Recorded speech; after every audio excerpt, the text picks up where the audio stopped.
কেন্দ্র করে ফের উত্তপ্ত পূর্ব মেদিনীপুরের এগরার ২ নম্বর ব্লকের বালিঘাই বিবেকানন্দ ব্যায়ামাগার ক্লাবের ৫১তম সার্বজনীন দুর্গোৎসব ও মেলা ঘিরে তৈরি হয়েছে জটিলতা। পুজোর জন্য স্কুলের খেলার মাঠ ব্যবহারের অনুমতি না মেলায় ক্ষোভে ফেটে পড়েন পুজো কমিটির সদস্য ও স্থানীয় বাসিন্দাদের একাংশ।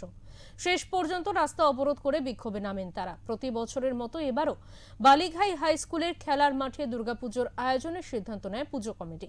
সেই অনুযায়ী স্কুল কর্তৃপক্ষের কাছে মাঠ ব্যবহারের অনুমতি চাওয়া হয়, কিন্তু অভিযোগ অনুমতি দিতে রাজি হননি বালিঘাই হাই স্কুলের প্রধান শিক্ষক প্রীতম প্রসাদ সিনহা। এরপরে পরিস্থিতি উত্তপ্ত হয়ে ওঠে। পুজো কমিটির সদস্য ও স্থানীয় বাসিন্দাদের একাংশ রাস্তার উপর প্রায় ঘণ্টাখানেক বিক্ষোভ দেখিয়ে পথ অবরোধ করেন। তাদের দাবি, দুর্গাপুজোর জন্য স্কুলের মাঠ ব্যবহারের অনুমতি না দেওয়া হলে তারা অবরোধ তুলবেন না। পরে অবশ্য ক্লাব কর্তৃপক্ষ নিজেরাই পথ অবরোধ তুলে নেন।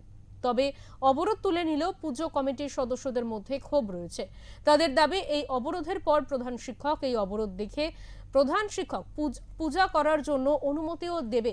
আমরা ওই মাঠেই পুজো করব, এমনটাই আমাদের আশাবাদী ক্লাব কর্তৃপক্ষ এবং এলাকার বাসিন্দারা।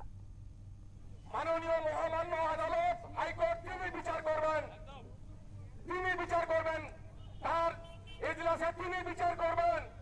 আমরা মাননীয় প্রধানমন্ত্রী শ্রী নরেন্দ্রনাথ দামোদর মোদী, সম্মানীয় প্রধানমন্ত্রী, এবং রাজ্যের প্রশাসন লেভেল থেকে তারা বলেছেন, এবছর ঘোষণা করেছেন যে যেখানে পুজো করত সে সেখানেই পুজো করবে, কোনোভাবে আইনি বাধা সৃষ্টি হবে না।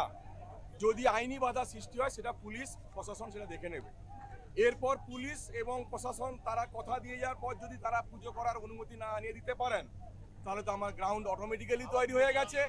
হাইকোর্টে রিট, আমি পুজো শুনুন, আমার কাছে 3 দিন 4 দিন সময় আছে, আমি তারপরে করব।